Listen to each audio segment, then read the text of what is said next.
நீதிமான்கள் இந்த பூமியிலிருந்து எடுக்கப்படுவது இந்த பூமிக்கு அழிவு சமீபமாக இருக்கிறது என்பதை மிக தெளிவாக காட்டுகிறது.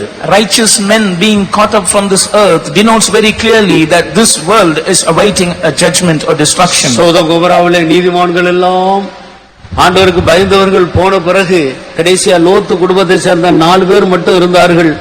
அந்த தேசம் அழிவுக்கு வந்தது.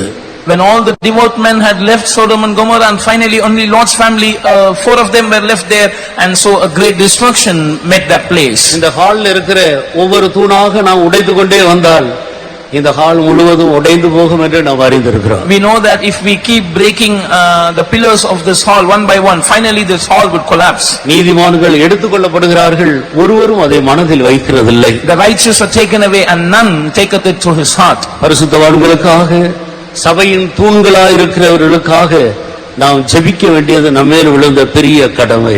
It is our responsibility and duty to pray fervently for the saints of God.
சந்ததமாய்